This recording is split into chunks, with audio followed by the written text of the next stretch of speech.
You are listening to Alex Nanlohi Podcast, to know the Lord and to make Him known.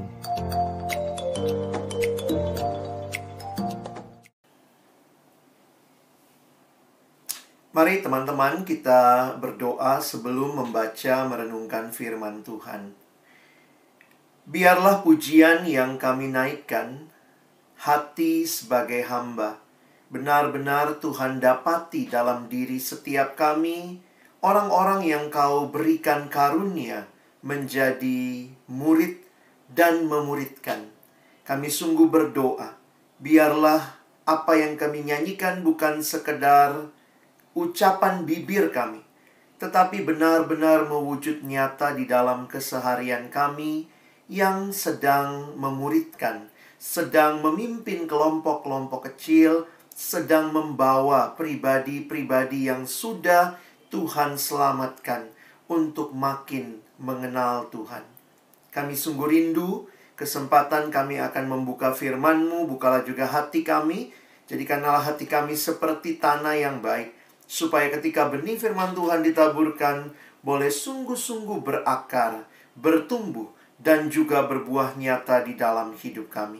Berkati baik hamba-Mu yang menyampaikan, setiap kami yang mendengar. Tuhan tolonglah kami semua, agar kami bukan hanya jadi pendengar-pendengar firman yang setia, tapi mampukan dengan kuasa dari Roh-Mu yang kudus, kami dimampukan menjadi pelaku-pelaku firman-Mu di dalam kehidupan kami. Bersabdalah ya Tuhan, kami anak-anak-Mu sedia mendengarnya. Dalam satu nama yang kudus, nama yang berkuasa, nama Tuhan kami Yesus Kristus, kami menyerahkan pemberitaan firman-Mu. Amin. Shalom, selamat sore teman-temanku, adik-adikku yang saya kasihi dalam Tuhan Yesus Kristus. Ini masih sore apa masih siang begitu ya. Nah, hari ini kita ada tema yang diberikan untuk sama-sama kita pikirkan adalah militansi dalam memuridkan.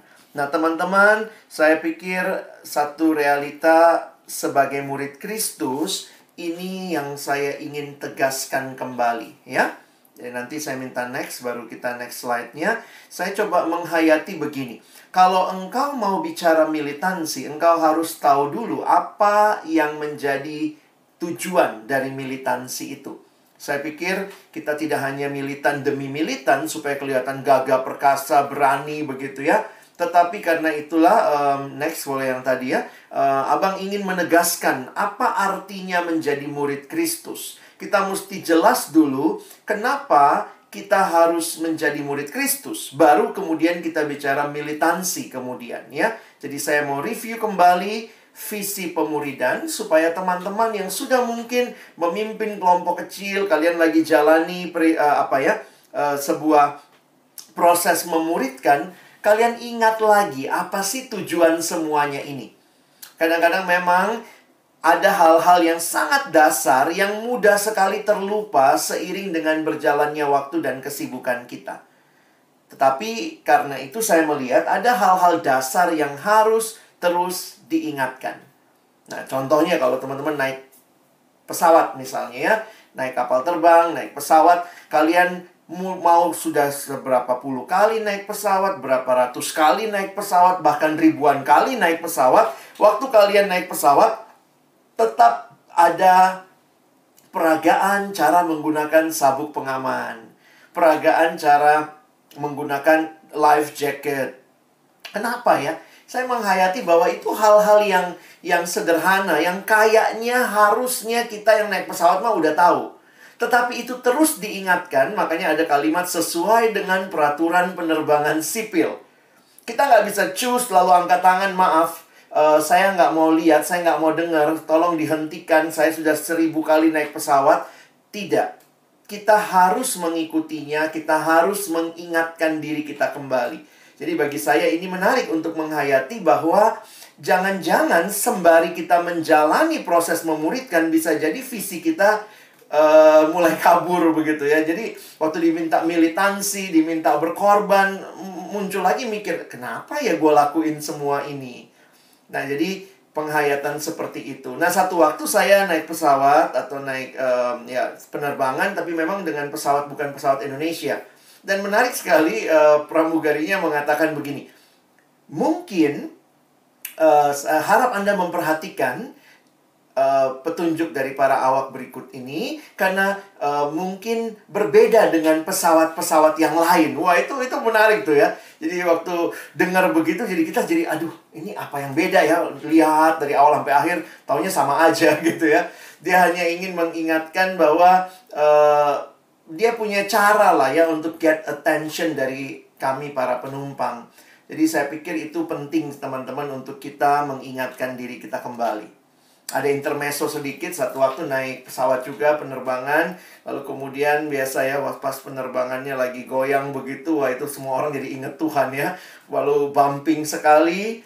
Nah, di dalam situasi seperti itu tiba-tiba ada satu anak kecil gitu ya. Saya ingat banget memecah kesunyian pesawat. Waktu semua lagi diam karena bumping begitu, tiba-tiba anak itu ngomong, "Mama, kapan kita pakai pelampungnya?" gitu ya. Jadi itu semua satu pesawat tambah berdoa begitu ya teman-teman. Jadi memang mengingatkan bahwa ada hal-hal krusial yang teman-teman dan saya harus juga pahami ya. Tentang kondisi kita sebagai orang-orang yang dipanggil menjadi murid. Nah, saya masuk kepada satu dilema yang sering kali muncul. Next slide. Bahwa orang suka nanya, ini sebenarnya apa sih bedanya antara Kristen sama murid? Ya, apa bedanya Kristen sama murid? Nah, saya coba memberikan sedikit pemahaman tentang visi pemuridan dari perspektif ini. Kalau teman-teman memperhatikan di dalam Alkitab kita, istilah Kristen sebenarnya itu hanya muncul 3 kali di dalam Perjanjian Baru. Jadi, istilah Kristen hanya muncul 3 kali di dalam Perjanjian Baru. Kita lihat sebentar ya, next slide. Ini pertama kali muncul. Pertama kali muncul di kitab Kisah Rasul, pasal 11 ayat 26. Semua ayatnya abang sudah tulis di screen, jadi teman-teman bisa sambil melihat, membaca. Kita coba baca sama-sama ya. Mereka tinggal bersama-sama dengan jemaat itu 1 tahun lamanya. Mereka itu adalah Paulus dan Barnabas. Sambil mengajar banyak orang. Di Antiokhia lah murid-murid itu untuk pertama kalinya disebut Kristen. Jadi sebenarnya kalau teman-teman memperhatikan, istilah Kristen pertama kali muncul di Kisah Rasul 11 ayat 26. Makanya teman-teman nggak ketemu kitab lain, misalnya kitab Injil, tidak ada kata Kristen. Karena baru di Kisah Rasul. Dan perhatikan dari tata bahasa yang bisa kita perhatikan, bahwa nampaknya istilah Kristen itu adalah sebutan yang diberikan kepada yang mengikuti Yesus. Jadi kalau teman-teman perhatikan, mereka bukan menyebut nama mereka Kristen, tetapi mereka disebut Kristen. Sehingga para penafsir mengatakan kemungkinan besar istilah ini adalah istilah untuk menjadi ejekan bagi orang-orang Kristen di abad pertama. Mereka yang Kristen, yang hidupnya mirip Kristus. Jadi menarik ya. Kristus artinya Mesias, Mesias artinya Juru Selamat dan Tuhan. Dan orang-orang yang mengikut Kristus ini, hidupnya itu begitu menyatakan Kristus sampai mereka disebut Kristen. Ada Christ in them. Jadi teman-teman bisa perhatikan ya, menarik sekali untuk melihat bagaimana istilah ini pada awalnya nampaknya sebuah ejekan, bulian kepada orang yang hidupnya mirip Yesus. Nah, muncul kali kedua masih di kitab Kisah Rasul. Next slide. Teman-teman perhatikan di Kisah Rasul pasal yang ke-26 ayat 28. Di hadapan Raja Agripa ketika Paulus bersoal jawab memberikan pembelaannya, lalu Paulus menjelaskan kekristenan kepada Raja Agripa. Maka jawab Agripa, hampir-hampir saja kau yakinkan aku menjadi orang Kristen. Jadi ini muncul yang kedua. Yang ketiga, next slide. Itu di 1 Petrus 4 ayat 16. Nah, dalam konteks kitab 1 Petrus, di mana ada penderitaan, maka dikatakan, tetapi jika ia menderita sebagai orang Kristen, maka janganlah ia malu, melainkan hendaklah ia memuliakan Allah dalam nama Kristus itu. Dari ayat ini ada indikasi bahwa ternyata menyandang nama Kristen itu bukan sekadar menyandang nama gelar yang enak, tetapi bisa jadi ada penderitaan karena mengikuti kehendak Allah. Jadi, ketika hidup seperti yang Allah mau, hidup seperti yang Tuhan kehendaki, hidup jujur, hidup benar, maka mungkin ada penderitaan. Jadi teman-teman, ini menarik ya. 3 kali dalam Alkitab Perjanjian Baru muncul kata Kristen, dan hanya 3 kali itu di dalam bahasa aslinya. Memang kalau kalian searching di Alkitab bahasa Indonesia, itu muncul sampai LAI menerjemahkan sampai 6 atau 7 kali. Tetapi dalam bahasa aslinya sebenarnya hanya muncul di 3 kali ini. Tidak ada istilah Kristen di dalam kitab Injil. Tidak ada istilah Kristen di surat Paulus. Tidak ada. Karena munculnya hanya 2 kali di kitab Kisah Rasul dan 1 kali di kitab 1 Petrus. Nah, apa yang menarik yang bisa kita simpulkan adalah pertanyaannya begini. Istilah apa yang digunakan untuk orang-orang yang ikut Yesus sebelum ada istilah Kristen? Nah, istilahnya ya kita tahu semua ya, murid. Next slide. Jadi sebenarnya kalau teman-teman perhatikan, kata murid ini adalah suatu sebutan yang umum digunakan dalam Alkitab secara khusus Perjanjian Baru, menunjuk kepada para pengikut Yesus sebelum mereka disebut dengan istilah Kristen. Nah, ini menarik untuk kita perhatikan. Berarti kalau kita lihat dari apa yang terjadi pada waktu itu, maka ini kesimpulan saya. Next slide. Kristen ya murid. Murid ya Kristen. Ini bukan hal yang berbeda. Tetapi murid adalah orang-orang yang menyatakan Christ live in them. Dan orang-orang Kristen yang dijuluki pada waktu itu adalah mereka yang adalah menghidupi hidup menjadi murid. Nah, teman-teman, ini penting untuk kita garis bawahi supaya kita paham nih. Pemahamannya apa? Karena saat ini seperti ada dikotomi. Nampaknya orang suka nanya gini, "Oh, kamu Kristen ya? Ayo, mau ikut pemuridan nggak?" Jadi seolah-olah kamu bisa jadi Kristen tanpa jadi murid. Nah, memang di sini saya pikir kesalahan yang seringkali terjadi di dalam gereja ataupun sistem yang ada di persekutuan yang menjadikan juga pemuridan hanya sekadar program. Ini kita POFKG UI ya, kita bikin kelompok kecil ya, pemuridan ya, kamu PKK, ada AKK, ada kurikulumnya. Jadi tanpa sadar mungkin kita menghayatinya ya kelompok kecil pemuridan itu cuma sekedar program PO. Padahal kalau kita melihat akar katanya, maka semua orang Kristen atau semua murid harusnya hidupnya menyatakan Kristus yang hidup di dalam mereka.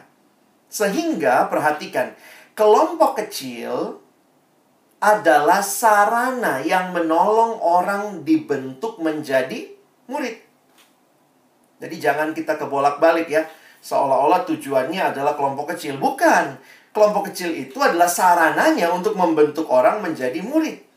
Dan itu juga yang bisa kita perhatikan di dalam kehidupan para murid di abad-abad pertama. Bahwa mereka yang disebut dengan orang Kristen ini, mereka dibangun oleh pengajaran rasul-rasul, Kisah Rasul pasal 2. Mereka punya kehidupan komunitas yang saling membangun. Tetapi semuanya dalam rangka hidup sebagai murid, hidup sebagai orang-orang yang menyatakan Kristus hidup dalam mereka. Jadi, sekarang ini kalau saya lihat gereja-gereja kan lagi agak, banyak gereja lagi mulai pemuridan. Baru mulai begitu ya. Saya pikir harusnya kita tidak melihat itu sebagai sebuah program. Tapi harusnya semua orang yang mengaku Kristen harusnya dibentuk menjadi murid. Nah, karena kerinduan inilah saya pikir juga kita di kampus merindukan orang-orang boleh terlibat di dalam pemuridan, terlibat di dalam kelompok kecil. Memang kita menyadari karena keterbatasan pemimpin, ada keengganan orang untuk dibina dalam kelompok kecil, maka tidak semua bisa kita kelompok kecilkan. Tetapi saya sungguh berharap, saya sungguh berdoa bahwa mereka yang bahkan tidak masuk dalam kelompok kecil, mungkin juga Tuhan bisa akan memuridkan mereka dengan caranya Tuhan, melalui gereja mereka, melalui mungkin lingkungan mereka, melalui keluarga mereka bahkan, yang menolong mereka hidup sebagai murid. Nah, jadi teman-teman, saya pikir ini pemahaman penting yang kita harus pahami, sehingga kalau kita bicara militansi memuridkan, sebelum bicara militansi memuridkan, kita harus bicara militansi hidup jadi murid dulu. Kamu militan nggak untuk hidupmu jadi murid? Hidup yang memperjuangkan kebenaran, keadilan, hidup yang memperjuangkan relasi dengan Tuhan, relasi dengan sesama. Kadang-kadang saya pikir begini ya, tanpa kamu sendiri militan dengan hidup pemuridanmu secara pribadi, sulit kamu juga memaksa diri untuk menjadi militan bagi orang lain. Ya, saya pikir inilah yang diingatkan oleh Dietrich Bonhoeffer waktu dia mencoba menghayati Kristen dan murid. Memang dia terkesan memisahkan, tapi perhatikan kalimatnya. Next slide. Dia mengatakan begini, Christianity without discipleship is always Christianity without Christ. Jadi kalau kita cuma mau jadi orang Kristen tapi nggak mau dimuridkan, tidak mau jadi murid yang militan, teman-teman untuk bisa saat teduh terus dalam pandemi butuh militansi kan? Tidur lebih awal, bangun lebih pagi. Mungkin kemudian kalau kamu saat teduhnya yang pagi, kamu bisa semangat pagi-pagi sebelum kamu mengerjakan tugas-tugas kuliah online yang katanya jauh lebih banyak dari tugas-tugas biasa. Poinnya adalah, are you a disciple? Before we are telling others to be a disciple, then you need to ask yourself, seberapa militan kita dengan hidup pemuridan yang teman-teman dan saya hayati sebagai panggilan Allah bagi kita. Murid yang punya kerinduan baca kitab suci setiap hari, sehingga saat teduh menjadi sesuatu yang kita perjuangkan. Murid yang rindu, kemudian datang beribadah, sehingga waktu-waktu ibadah itu senantiasa dirindukan, dinanti-nanti. Jadi kalau kita sudah jadi murid yang militan, maka lihat panggilan berikut. Next slide. Kita tidak hanya dipanggil jadi murid, kita dipanggil jadi murid yang memuridkan kembali. Jadi harus kita sadari, jadi murid aja butuh militansi. Kenapa? Karena sebenarnya kita ini manusia berdosa yang diselamatkan. Natur manusia lama yang masih dibelenggu dosa, masih terikat dosa, itu mengubahnya nggak gampang.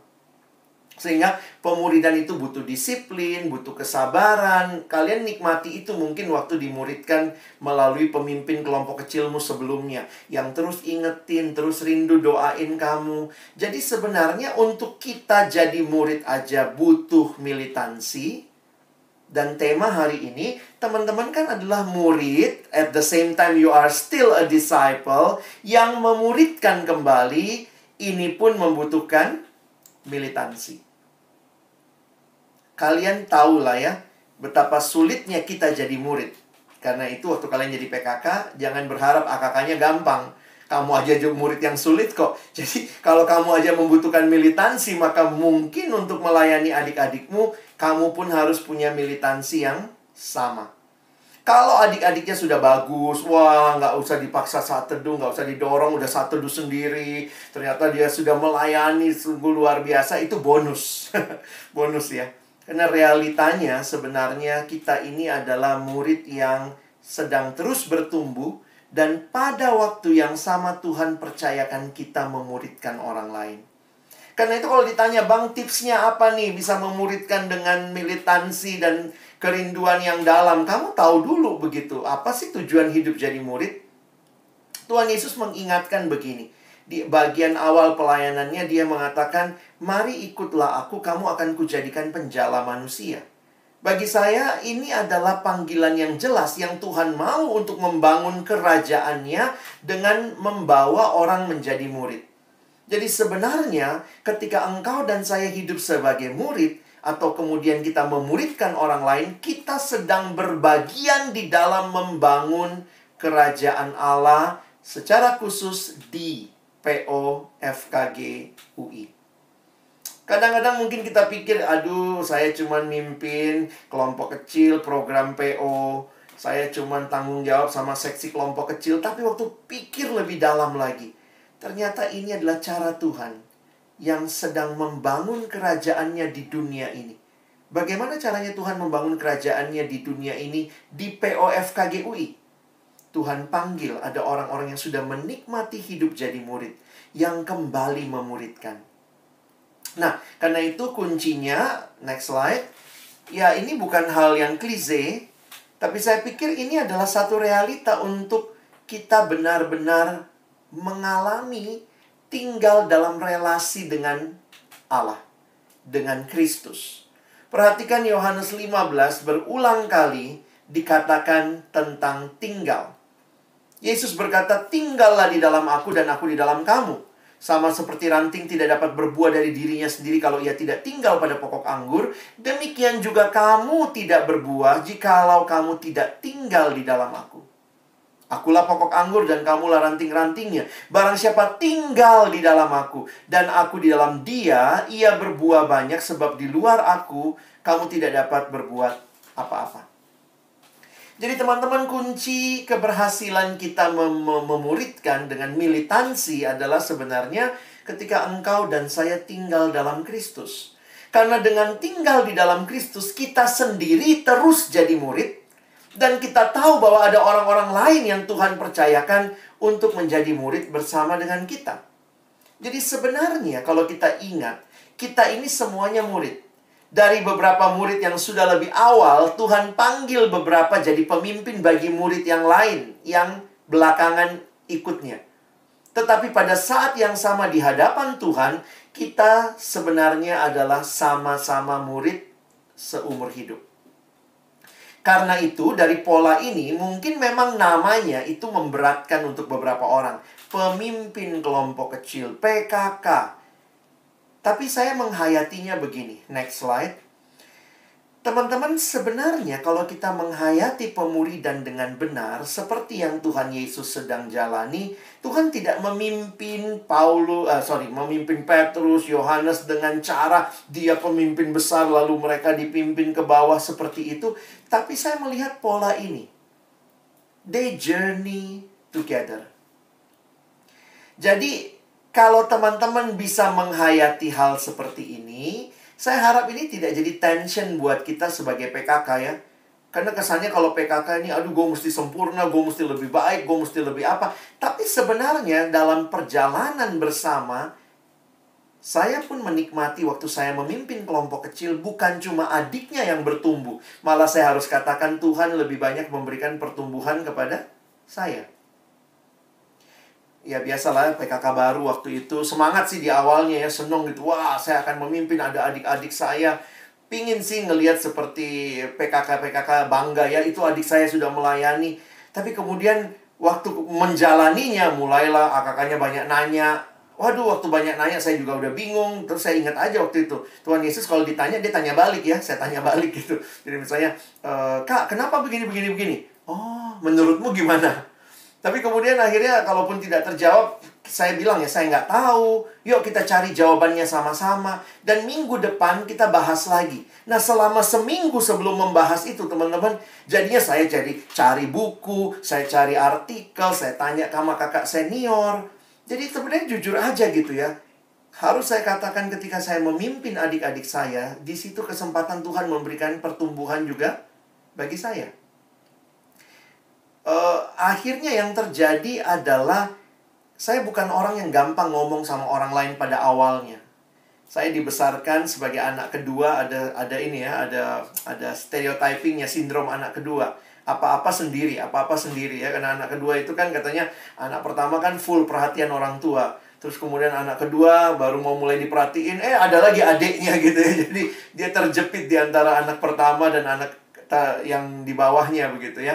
Nah, sehingga sindromnya itu, saya bukan tipe yang gampang terbuka sama orang. Apalagi karena saya juga bukan tipe yang gampang terbuka. Waktu jadi PKK, saya juga nggak pengen-pengen banget kepoin hidup orang begitu ya. Tapi kemudian saya jadi belajar begitu. Belajar apa? Belajar bertanya.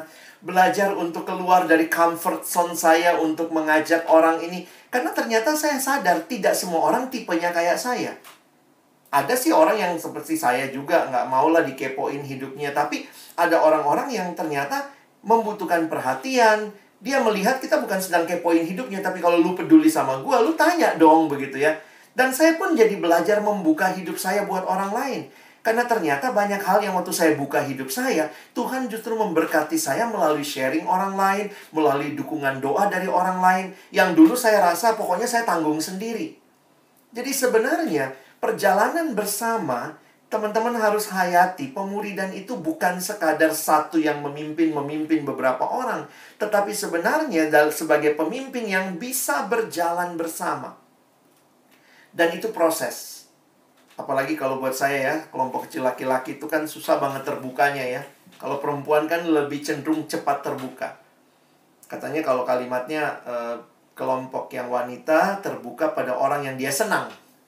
Jadi baru seneng aja dia udah bisa cerita semua gitu ya.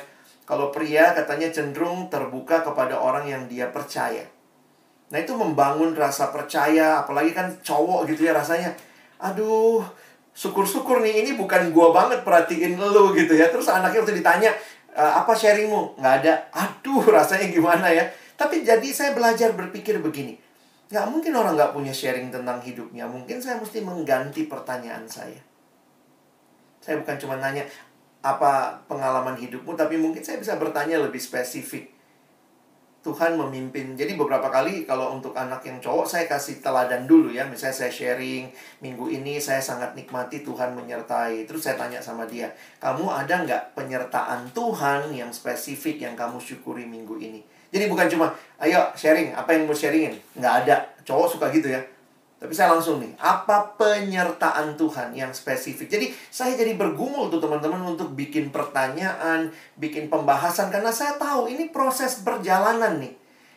Dan kadang-kadang kan garing ya jadi PKK gitu ya. Kita tanya dia nggak jawab, lalu kita pikir ya udahlah, lu nggak jawab gue juga nggak peduli. Tapi sebenarnya mungkin caranya kita bertanya yang tidak tepat. Jadi akhirnya saya banyak belajar lah untuk sebagai pemimpin, bagaimana mengajak adik-adik saya ngomong, cerita. Kadang-kadang pakai game, saya ingat kadang-kadang pakai HP saya. Saya bilang ini daripada ditunjuk, saya putar nih HP nih ya. Nanti berhentinya ke siapa, dia yang sharing. Segala cara dicoba lah ya. Tapi akhirnya saya bersyukur menikmati kelompok kecil yang indah. Yang beberapa dari kelompok kecil saya sampai hari ini kami masih ketemu, walaupun tidak rutin, tetapi ada waktu-waktu yang berharga ketika kami bertemu bersama. Next, be authentic. Nah, teman-teman juga saya harapkan ini hal yang menarik ya untuk kita perhatikan, bahwa menjadi authentic itu adalah menjadi diri kita apa adanya.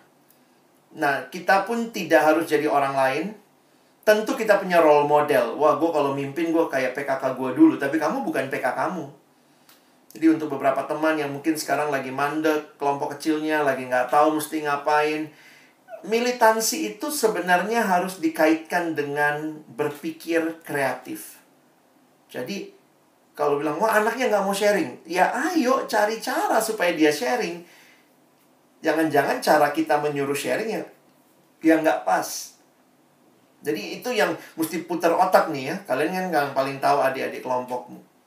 Nah, sekarang saya mau sedikit lebih dalam lagi masuk kepada apa sih tujuannya? Apa sih tujuannya pemuridan itu? Jadi kalau kita tahu tujuannya seperti apa, maka kita pun akan bisa militan mengerjakan tujuan itu. Jadi fokusnya sama tujuan itu. Nah, ada beberapa ayat yang saya akan bukakan bagi kita. Kita coba lihat sebentar ya. Abang mengangkat dari Injil Matius. Next slide. Nah, saya menuliskan ini adalah karakteristik murid dalam Injil Matius. Kenapa saya menarik dari Injil Matius? Karena ini beberapa hal sangat jelas ya dibanding Injil yang lain. Tentunya setiap Injil punya keunikan. Nah, ada kata yang menarik yang saya perhatikan muncul di Injil Matius berulang-ulang menekankan tentang murid. Nah, coba lihat. Jadi waktu kalian sedang memuridkan, kalian tahu nih targetnya ini seperti ini. Next slide. Nah, kita lihat aja Matius 23 ayat 1 sampai 3. Next. Nah, teman-teman coba baca sebentar. Maka berkatalah Yesus kepada orang banyak dan kepada murid-muridnya, katanya, ahli-ahli Taurat dan orang-orang Farisi telah menduduki kursi Musa. Kursi Musa yang dimaksud adalah pengajaran ya. Jadi waktu itu orang-orang Farisi, ahli Taurat, mereka lah yang menguasai pengajaran. Perhatikan ayat 3. Sebab itu kata Yesus, turutilah dan lakukanlah segala sesuatu yang mereka ajarkan kepadamu, tetapi jangan kamu turuti perbuatan-perbuatan mereka, karena mereka mengajarkannya tetapi tidak melakukannya. Teman-teman perhatikan, dulu tuh waktu saya masih belum paham ayat ini, saya pikir Yesus tuh nggak suka semuanya orang Farisi. Pokoknya Yesus benci semua tentang Farisi, semua tentang ahli Taurat. Tapi kalau lihat ayat 3, ternyata ada loh yang Yesus puji. Apanya yang bagus? Yang bagus pengajarannya. Tapi yang tidak bagus, mereka mengajarkan tapi tidak melakukan. Nah, jadi akhirnya saya jadi berpikir begini. Apa kontras perbedaannya, next slide, antara murid dengan Farisi? Kalau Farisi itu ajarannya bagus, tapi mereka tidak melakukan yang mereka ajarkan, lalu kemudian kira-kira murid harusnya bagaimana? Ya tentu harus juga punya ajaran yang bagus, tapi melakukan apa yang dia mengerti, yang dia pahami. Jadi teman-teman menarik ya untuk memperhatikan, kita di kampus memimpin kelompok kecil, kita pun jadi murid. Ingat, targetnya bukan menambah pengetahuan semata. Kita tidak sedang membangun Farisi baru. Kita sedang membangun murid. Orang-orang yang tahu firman, tapi juga melakukan firman. Kalau Farisi itu, dia tahu firman, tapi dia tidak melakukan. Tentu tidak ada dari kita yang sudah sempurna melakukan. Tidak, ya kita semua belum jadi murid yang sepenuhnya. Tetapi jelas, ada perubahan, ada perkembangan. Dan jangan jadi Farisi. Jadi lihat ya perbedaannya, murid sama Farisi. Next slide. Matius pasal 7 ayat 24-27. Sekilas kalau kalian perhatikan, ini adalah akhir khotbah di bukit. Jadi perhatikan, di Injil Matius pasal 5 sampai pasal 7 itu khotbah di bukit. Yesus ngajar banyak, panjang. Menarik sekali Yesus tutup dengan ayat-ayat ini. Next slide, kita lihat ya. Setiap orang yang mendengar perkataanku ini, ya, dia habis ngajar, panjang banget lagi ngajarnya dari pasal 5, pasal 6, pasal 7. Setiap orang yang mendengar perkataanku ini dan melakukannya, ia sama dengan orang yang bijaksana. Emangnya ada perbandingan apa? Coba lihat ayat 26. Tetapi setiap orang yang mendengar perkataanku ini dan tidak melakukannya, ia sama dengan orang yang bodoh. Jadi ada berapa jenis orang di sini? Ada 2. Satu orang bijaksana, satunya orang bodoh. Bedanya apa? Orang bijaksana dengar dan melakukan. Orang bodoh dengar, tapi tidak melakukan. Baru dikasih gambaran, ilustrasi. Yang satu digambarkan seperti mendirikan rumahnya di atas batu waktu angin, banjir, rumahnya tidak roboh karena didirikan di atas batu. Yang satunya, gambarannya yang cuma dengar dan tidak melakukan seperti orang yang mendirikan rumahnya di atas pasir, lalu datanglah hujan, banjir, angin, rubuhlah rumah itu. Dan hebatlah kerusakannya. Teman-teman, next slide. Kita lagi bangun apa di kampus? Teman-teman dan saya tidak sedang membangun orang bodoh ya. Kita membangun orang bijaksana. Kita tidak sekadar senang adik kelompok kecil kita selesai bahan. Kalau selesai bahan, selesai dengar podcast, selesai dengar khotbah di YouTube, that's good.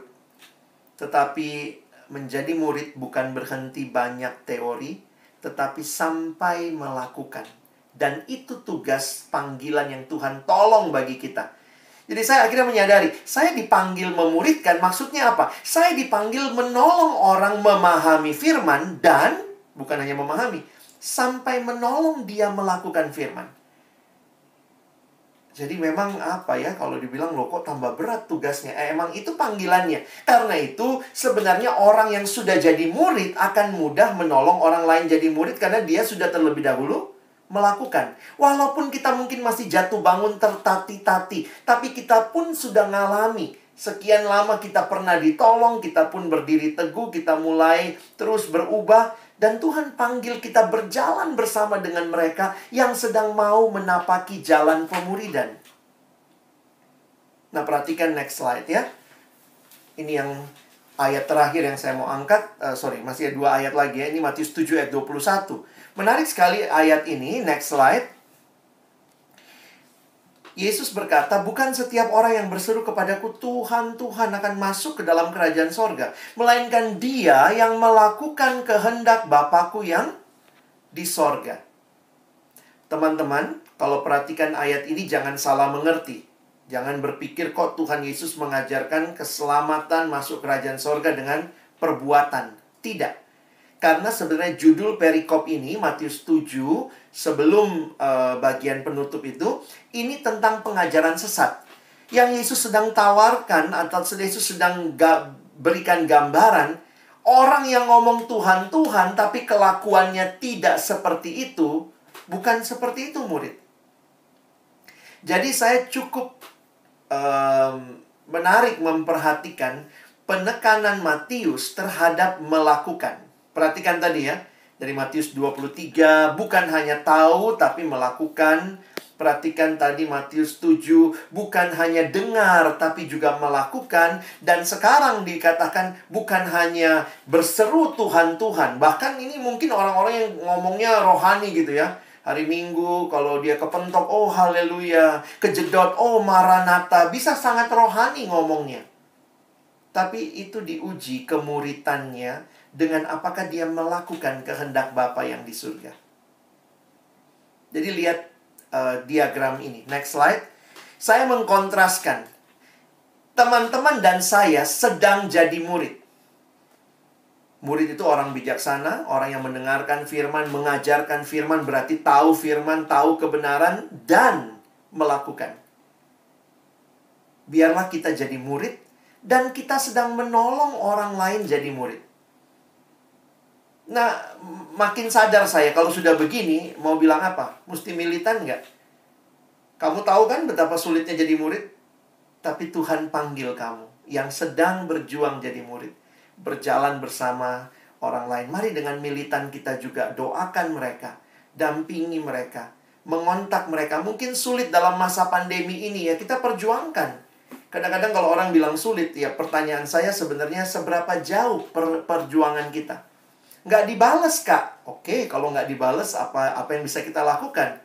Kita doakan mungkin beberapa hari lalu kita kontak. Mungkin nggak cuma WA, kita telepon kalau perlu. Ada hal-hal yang saya pikir ya itu perjuangan tiap orang beda-beda ya. Saya nggak bisa menghakimi kamu kurang berjuang hanya karena kamu nggak telepon. Tapi saya harus katakan kamu yang paling kenal adik kelompokmu. Dan harusnya pengenalan itu melahirkan usaha yang militan, memperjuangkan bahwa ini penting untuk menjadi murid. Saya tidak tahu berapa lama kita bisa di kampus memuridkan, menjadi murid dan memuridkan. Mungkin terbatas waktunya ya. Tapi dalam waktu yang terbatas itu kalau kita pun nggak berjuang, gimana lagi teman-teman. Nah, saya tutup dengan ayat terkenal ini. Next slide. Matius 28, ayat 19 dan 20. Next. Kalimatnya, karena itu. Yesus berkata ya pada murid-muridnya, karena itu pergilah. Jadikanlah semua bangsa muridku, dan baptislah mereka dalam nama Bapa dan Anak dan Roh Kudus, dan ajarlah mereka segala teori kekristenan. Nggak gitu ayatnya ya. Tujuan akhir pemuridan bukan mengajarkan pengetahuan belaka, tetapi mengajarkan mereka melakukan segala sesuatu yang telah kuperintahkan kepadamu. Saya pikir ini pekerjaan yang luar biasa sulit. Karena ngasih tahu tuh gampang. Kalau kalian mau kelompok kecil gampang, cuman bahas bahan, bikin aja hari ini bab 1. Besok bahas bab 2, lusa bab 3. Cuma butuh 12 hari kalau kalian pakai MHB, selesai itu semua bab. Tapi kan bukan begitu hidup jadi murid. Kita bahas bab 1 minggu ini. Maka sepanjang minggu ke depan, kita sama-sama berjuang melakukan. Makanya beberapa pemimpin kelompok kecil kasih proyek ketaatan. Ayo, lakukan ya. Coba nih, minggu ini kita udah belajar pentingnya saat teduh. Yuk, saat teduh sama-sama. Coba tulis saat teduhnya ya, minggu depan kita share. Kalau dia masih gagal minggu depan, kita bilang, yuk coba lagi seminggu ke depan. Nanti aku ingetin ya, aku WA pagi-pagi ya, udah bangun belum saat teduh. Sebenarnya Kita targetnya itu bukan ngajarin materi. Kalau materi kasih aja bukunya, selesai kamu baca, isi semua pertanyaan, kirim ke saya, oke, kamu selesai kelompok kecil.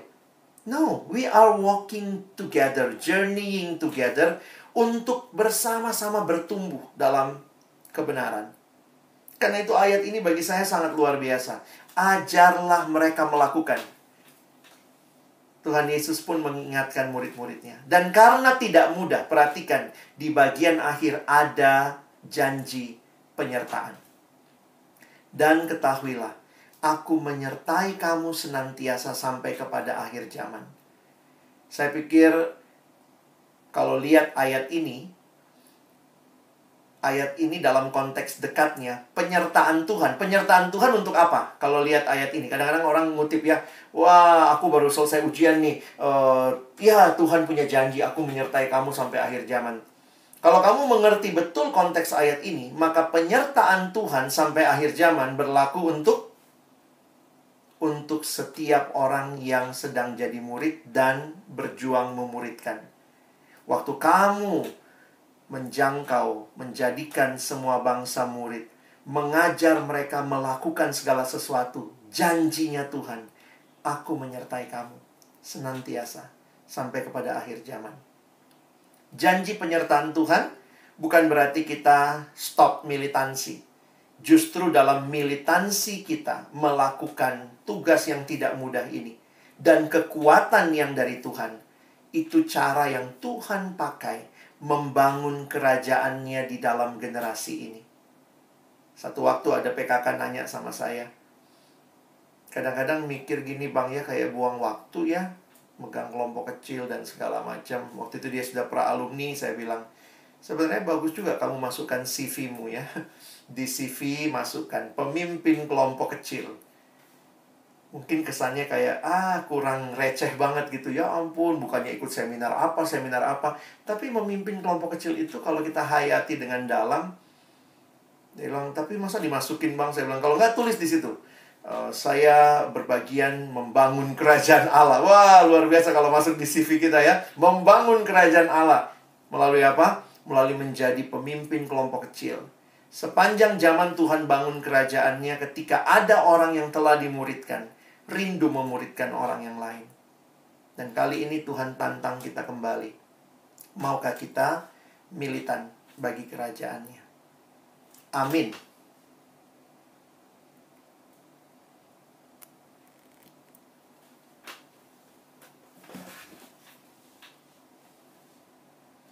Silakan kalau ada teman-teman yang mungkin punya pertanyaan, saya persilakan. Sorry, saya nggak lewatin slide ini. Saya pikir nanti kalian bisa baca sendiri ya. Kita berhenti di slide tadi aja.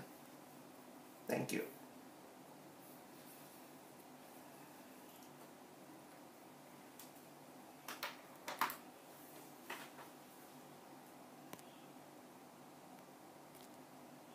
Terima kasih kepada Bang Alex.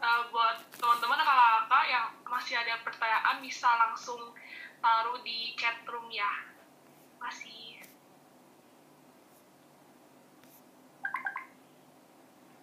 Oke. Ini ada beberapa pertanyaan yang sudah ada juga ya. Jadi sambil mungkin yang di chat room juga bisa nambahin. Saya coba jawab sekilas ya. Maksudnya karena saya juga sudah dikasih pertanyaannya, jadi saya coba bahas ya. Aku sangat bertumbuh dan menikmati jadi AKK. Nah, kemudian dulu aku ditawarin jadi PKK karena pengurus. Waktu penjawaban agak bingung jawab apa, tapi akhirnya iya walaupun setengah hati.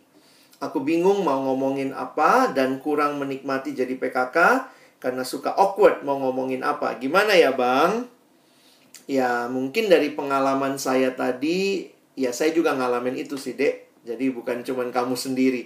Memang kalau ditanya ada nggak yang benar-benar siap mimpin kelompok kecil, kita semua pasti punya pertimbangan masing-masing, punya keraguan, punya rasa saya kayaknya belum mampu begitu ya. Nah tapi kuncinya apa menurut saya adalah penyerahan diri tentunya sama Tuhan, lalu usaha kita. Usaha untuk menyiapkan lebih baik. Saya jujur tuh sampai waktu masa-masa itu tuh yang saya bilang tadi ya, saya mesti pikirin pertanyaannya apa supaya jangan jawabannya sharing ya. Pas, saya ingat banget satu AKK saya gitu tuh. Tiap kali cowok kan ditanya, ada yang mau di-sharingkan nggak? Pas. Nah, saya mesti mikir nih, gimana nih? Awkward sih awkward ya. Jadi akhirnya saya ngelihat itu ya, cara Tuhan menolong saya juga belajar komunikasi. Nah, ini sebenarnya yang paling penting adalah nikmati keluar dari comfort zone kita ya. Karena menarik kalau teman-teman perhatikan, ya mungkin sama seperti saya. Saya juga nikmatin waktu jadi AKK. Karena kan nggak usah persiapan gimana-gimana banget ya. Malah PKK-nya kita bikin repot. Tanya ini, tanya itu. Tapi kalau saya hanya menikmati jadi AKK, saya pikir itu saya hanya stay di comfort zone saya. Tapi Tuhan mengembangkan diri saya dengan saya belajar jadi PKK. Dan akhirnya saya juga belajar menjadi orang yang keluar dari comfort zone saya, persiapan dengan baik. Saya jadi doanya sungguh-sungguh banget ya. Karena gimana ya rasanya memimpin itu juga bukan cuma masalah teknik komunikasi, tetapi doa kita ketika kita memimpin orang adik-adik kita. Jadi kalau kita sudah doain dia, saya pikir itu Tuhan akan taruh dir di hati kita ya. Mungkin itu kali dari pengalamannya, Dek. Saya lanjut yang kedua ya. Bang, bagaimana supaya persiapan memberi bahan maksimal untuk membawa Injilnya, bukan soal proyek rame-rame ketaatannya. Tentu proyek ketaatan penting untuk kita buat, tapi kan harusnya itu lahir dari pemahaman akan firman. Nah, makanya teman-teman perlengkapi diri kalau jadi PKK ya. Bukan hanya siapin pertanyaan atau jawaban atas pertanyaan di materi, tetapi coba PA-kan perikopnya. Nikmati. Nah, mungkin kalian bisa, sekarang banyak banget ya, kalian bisa ke YouTube, kalian bisa ke mana untuk mendapatkan materi-materi bagaimana menggali Alkitab dengan baik. Kalau kalian mau cari juga di YouTube saya ada beberapa materi soal PA. Lalu sekarang ada website YouTube Bible Project. Saya pikir itu menolong. Apalagi dengan visual begitu rupa, itu sangat menolong untuk kita bisa mendalami kebenaran firman. Jadi saya sih menghayati ya, iman bertumbuh dari pendengaran akan firman Tuhan. Jadi karena itu sebagai PKK yang baik, persiapkan diri memberitakan firman dengan penggalian yang baik, yang bertanggung jawab. Dan nikmati juga kali komunitas ya. Teman-teman kan pasti punya teman-teman sesama PKK. Harusnya bisa saling share ya, bikin grup kali ya. Percakapan tingkat gembala misalnya. Lu gimana kemarin waktu PA-in ini? Lu bagiin apa buat AKK lu? Nah, bisa jadi itu hal-hal yang kita bisa share satu sama lain. Itu yang kedua ya. Bagaimana PKK bisa mengevaluasi kelompok kecil dan juga AKK-nya tanpa mengingat itu sebagai proker, tetapi sebagai pertumbuhannya. Ya sama, mungkin ini terus mengingatkan diri ya, kita sedang berjalan bersama. Kita sedang berjalan bersama. Di sisi yang lain saya melihat, kalau demikian, memang sih kita butuh relasi teman-teman ya. Kalau mau mengevaluasi dengan tidak menghakimi, tidak sekadar untuk tuntutan proker, bagi saya kita mesti punya relasi yang dalam. Dan relasi yang dalam itu teman-teman tetap hayati begini ya. Saya tidak mengkategorikan bahwa relasi yang dalam hanya kalau kelompoknya sering ketemu. Poin saya, relasi yang dalam bisa begini juga. Kalian memimpin kelompok, tapi ingat sebenarnya sembari memimpin kelompok, perhatian kita kepada setiap individu di dalam kelompok. Jadi poinnya apa? Mungkin perlu juga teman-teman dalam situasi seperti ini kan kita jadi lebih ngerti ya. Ternyata bisa ya komunikasi dengan AKK tiap hari. Kan bisa aja kan kita sharing saat teduh, kita WA pribadi, kita mungkin telepon bentar. Gue mau doa sama lu 5 menit gitu ya. Kita telepon yuk, kita doa bareng gitu. Jadi nggak usah yang terlalu awkward gimana, tetapi membagi hidup itu bagi saya akhirnya saya makin sadar gini ya. Dalam masa pandemi ini, ketika semua kita bisa terhubung online, yang kan tinggal dia hanya sebatas klik ya, tinggal ngeklik gitu. Ya cuman orang yang malas kali ya yang tidak berjuang kira-kira untuk memanfaatkan apa yang sudah ada. Nah, tentu teman-teman mungkin jangan cuma kelompok kecil seminggu sekali, tanda kutip ya. Kita ketemu online seminggu sekali. Tetapi bagaimana setiap hari percikan-percikan pemuridan itu, relasi AKK PKK bisa dibangun. Mungkin sederhana aja, apa kabar pagi ini, ada yang mau didoain, atau sudah, mungkin besok kita share, gue lagi baca ini, gue seneng banget, indah. Mungkin kalau kita mau personal, maka chat pribadi. Begitu ya. Jadi bukan sekadar sebagai kelompok. Jadi nikmati itu sebagai perjalanan, itu akan sangat indah. Terus misalnya gini, gue baca ini nih pagi ini nih, lu coba baca gitu ya, lu dapat apa nanti share ya ke gue gitu. Ya udah, cuman share seperti itu.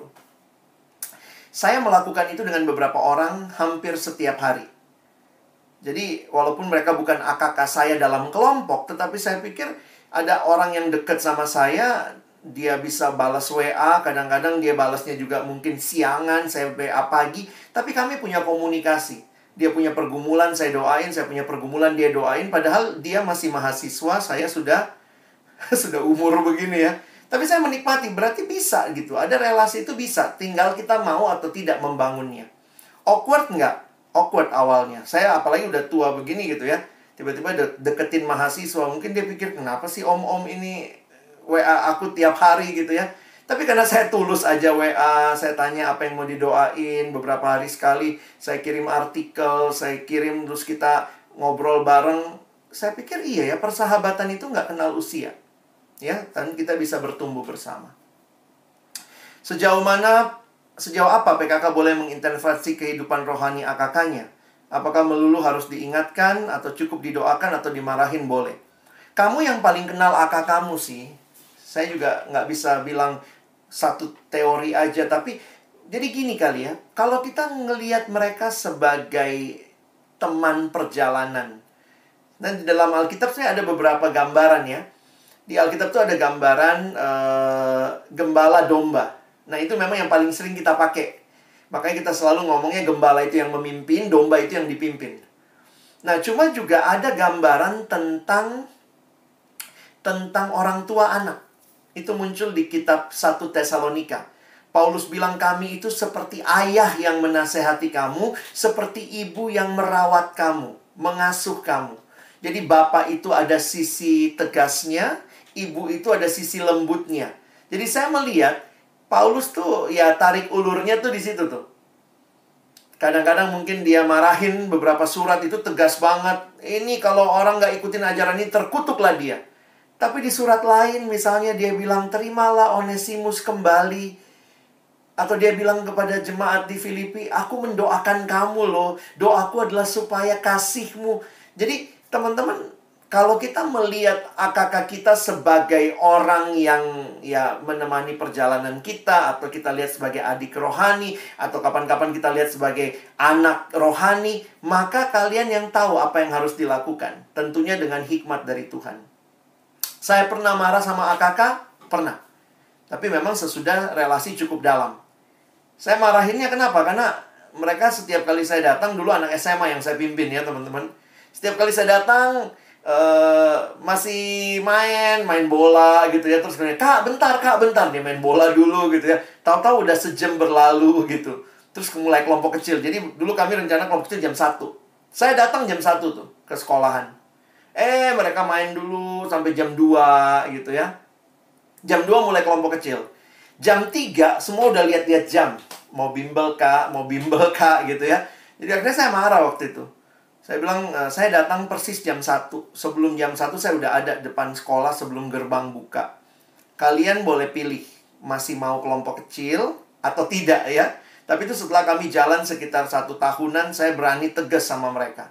Saya bilang, kalau kalian tidak mau dipimpin, nggak masalah. Kak Alex bisa pergi ke kampus lain, ke sekolah lain, saya bisa memimpin di sana. Wah, terjadi pertobatan. Tapi sebenarnya saya udah doain tuh. Ini kok tiap minggu didoain begini aja, tidak serius, tidak apa. Nah, saya pikir itu kesempatan. Dan sampai hari ini kami masih dekat begitu ya. Karena menjalaninya saya pernah marah, saya pernah jadi seperti teman buat mereka. Saya pernah nemenin mereka main time zone. Saya ingat dulu karena mimpin anak SMA gitu ya, dia ke time zone ya, saya ikut gitu. Saya ngapain? Saya jaga tas. Jadi mereka main, gue jaga tas gitu ya. Tapi saya pikir itu perjalanan bersama dan kami jadi deket sampai hari ini. Sudah sekitar 20-an ya, berapa belas tahun gitu ya. Dari tahun 2003, 2002 kami kelompok kecil. Dan sampai hari ini kami masih ada pertemuan sebulan sekali. Sekarang bentuknya arisan supaya tetap ngumpul gitu ya. Terakhir ya, kapan waktu yang tepat untuk PKK melihat AKK-nya udah bisa jadi PKK atau belum? Di dalam proses kampus kita ngelihatnya 2 tahun ya. Jadi misalnya 2 tahun, jadi yang dipimpin adalah adik kelas di bawahnya 2 tahun. Tetapi saya pikir kita bisa melihat dengan hikmat dari Tuhan. Beberapa orang yang sudah dibina sejak siswa, mungkin ketika dia konsisten pertumbuhannya dan kelihatan jelas buahnya, dia bisa memimpin di sebelum 2 tahun. Saya ngalamin seperti itu. Karena saya udah dilayani di siswa, saya masuk di kampus, saya hanya setahun dibina, langsung jadi PKK kembali.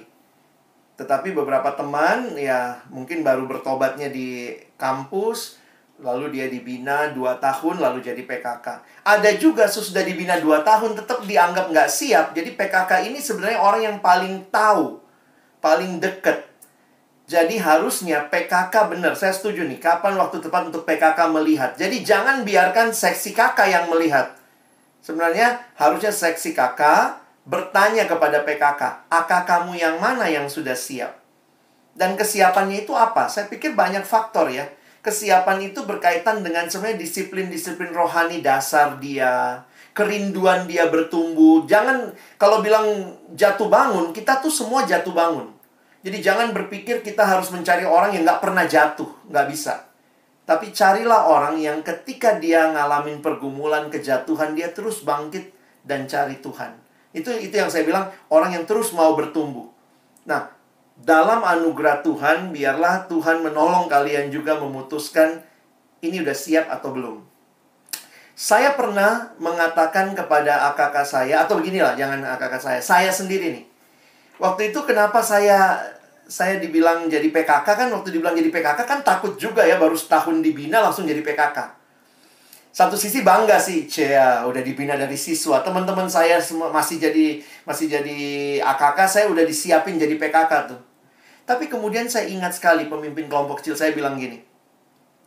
Oke, nanti sembari kamu jadi PKK, kakak kita tetap jalan ya. Jadi saya tetap dimentor. Jadi saya punya kakak ke atas itu setiap minggu, dan saya punya kakak ke bawah ke adik-adik setiap minggu. Jadi buat teman-teman yang mungkin sudah dibina atau apa, tapi kalian bisa tetap ikutin kelompok kecil dengan tetap dipimpin dan memimpin ke bawah. Jadi kalau ditanya kapan waktu yang tepat, lihat kondisi anaknya sudah siap atau tidak. Dan bagaimana melihat kesiapannya, ya tentu kalian sebagai PKK bisa lihat kan, kita bahas doa, saat teduh, kita bahas hidup bersama, kita bahas tentang bagaimana mencari kehendak Tuhan. Apakah dia bertumbuh dalam hal-hal seperti itu? Dan kalau terlihat jelas, maka percayakan dia memimpin. Tetapi kalau masih bisa, maka waktu dia memimpin pun ada yang mendampingi. Nah, kira-kira itu. Oke, Bang. Ini ada satu pertanyaan lagi, Bang. Boleh. Oke. Jadi, ada yang mau bertanya. Bang, tadi ada tentang be authentic. Bagaimana jika saya merasa kepribadian saya tidak seperti PKK pada umumnya? Bukan yang aktif bertanya tentang masalah seseorang, kurang baik memimpin, kurang baik berbicara, tidak terlalu terbuka, dan lain-lain. Gitu. Oke. Be authentic bukan berarti stay where you are. Be authentic juga harus dibarengi dengan pertumbuhan. Dan ketika kamu bertumbuhnya authentic, saya tetap menghayati tidak ada sifat yang tidak bisa diubah. Karena saya menghayati, mungkin ada hal-hal dasar yang dominan. Ini kalau kita bicara temperamen, ada temperamen dasar. Misalnya, saya cenderung sanguin misalnya. Ada yang cenderung flegmatik begitu. Nah, jadi itu temperamen dasar yang mungkin dominan, tetapi bukan berarti. Nah, ini kadang-kadang suka begini. Jadi ini saya cerita pengalaman lah ya. Saya dulu kan saya seorang sanguin, kira-kira begitu kan. Mungkin kalau kalian yang agak bingung, ini sebenarnya pembagian yang lama, tapi ini menolong aja karena sekarang ada pembagian yang MBTI yang lebih bagus begitu ya. Tapi ini kan gambarannya, kalau orang yang sanguin itu, ini gambarannya katanya kalau rumah kebakaran, itu kelihatan tuh temperamennya. Anggaplah ada rumah kebakaran, maka sanguin itu akan lari-lari. Woi, kebakaran gitu ya. Karena sanguin itu pengen semua orang tahu dari dia. Jadi, woi, kebakaran gitu ya. Makanya kalau kalian punya teman sanguin, kalimat pembukanya suka gini. Tahu nggak? Itu ciri-ciri sanguin tuh. Jadi dia pengen orang tahu dari dia. Nah, yang kedua, yang kolerik, ini pekerja keras. Lihat kebakaran, dia langsung ambil ember, dia siram. Kebakaran kok lari-lari. Gitu ya, karena sanguin lari-lari ya. Lalu, melankolik. Yang melankolik di pojok, nangis. Kebakaran gitu ya, karena sangat lembut perasaannya. Lalu kemudian, yang satu, flegmatik datang. Si cuek. Dia lewat. Oh, kebakaran. Terus dia jalan lagi gitu. Nah, bayangkan satu peristiwa diresponi dengan 4 cara yang berbeda. Nah, saya harus katakan, tentu ada kepribadian dasar yang utama. Tetapi itu bukan menjadi penghalang atau kita stay where we are. Orang yang sanguin, kelihatannya cerah ceria, bisa menyapa semua orang, dia ingat nama semua orang, tapi juga mungkin dia gampang lupa. Dia ingatnya pada waktu itu. Itu biasanya kecenderungannya sanguin. Dia ingat waktu itu, tapi waktu udah lewat, dia lupa namanya. Mungkin begitu. Nah, saya ngalamin, sebenarnya kan kalau kita dibagi-bagi dalam pelayanan, harusnya kan setiap kita di bagian yang terbaiknya kita ya. Tapi waktu itu dalam situasi tertentu di pelayanan di kampus, di FISIP, saya anak FISIP, saya diminta jadi bendahara. Nah, bayangkan orang sanguin jadi bendahara. Semua yang minta duit, ada yang minta kasih gitu ya. Dan saya lupa catat. Saya lupa nyatetnya gitu. Dan saya bisa berlindung di balik, gue memang sanguin, kenapa lu suruh gue gitu ya. Gue memang, jadi saya ingat banget tuh rapat panitia terakhir, saya bilang sama teman-teman, tolong dong yang pernah dapat duit dari saya, jangan lupa ingetin saya ya, karena saya lupa nyatet beberapa teman begitu. Jadi, dalam be authentic saya, dan saya menerima kepribadian temperamen dasar saya nggak bisa stay where I am. Saya memang nggak teliti mau apa, jadi nggak bisa begitu. Saya yang punya kecenderungan tidak teliti, saya harus belajar lebih teliti. Kenapa? Itu bagian dari saya mengalami pertumbuhan juga di dalam ketelitian. Nah, saya ingat banget adalah begini. Yesus itu temperamennya apa ya? Coba, Yesus kira-kira apa? Sanguinnya ada. Bayangkan bisa khotbah depan 5.000 orang, pasti sanguin tuh. Kolerik, iya juga. Dituliskan Yesus berkeliling semua kota dan desa. Melankolik, iya juga. Dia lihat batu nangis. Di balik batu ada Lazarus mati ya. Tapi dia melihat batu itu Yesus menangis begitu. Dan terakhir dibilang cuek, dia cuek juga tuh sama orang-orang Farisi ahli Taurat ya. Dia bilang kamu ini kubur yang dilabur putih, begitu sarkasmenya gitu ya. Nah, jadi saya akhirnya menyadari Yesus itu sebenarnya yang mana? Nah, menariknya Yesus itu adalah kekuatan semua karakter tadi disatukan.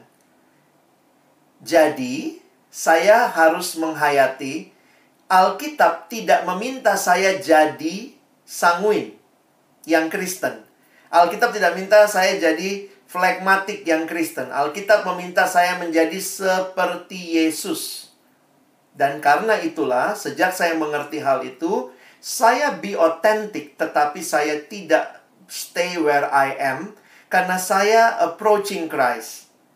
Saya memang gak suka perhatiin orang, jujur, itu saya, bukan cuman kamu ya. Abang gak suka perhatiin orang. Kenapa? Saya dibesarkan, I can do my own things. Tapi Yesus yang saya pelajari di Alkitab, itu Yesus yang memperhatiin orang. Jadi saya gak bisa bilang, itu Yesus. Saya gak mau. Saya belajar memperhatikan orang. dalam beberapa hal saya belajar. Untuk bersukacita itu karena kayak melekat dengan sanguin, gampang banget dipelajari bersukacita.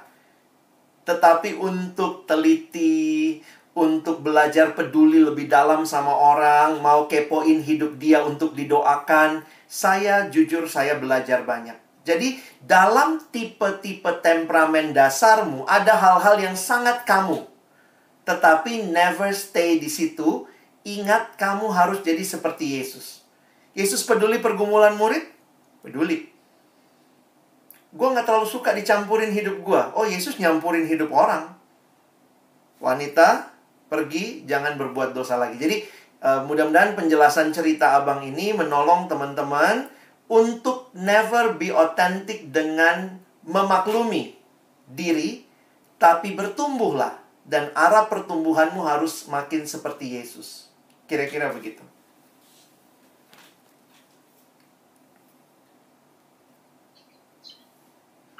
Baik, terima kasih Bang Alex untuk jawaban dari semua pertanyaan-pertanyaannya.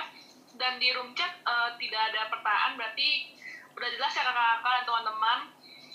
Oke, jadi kita sekarang mau masuk ke sharing, tapi sebelum kita masuk ke sharing, kita tutup firman Tuhannya ya.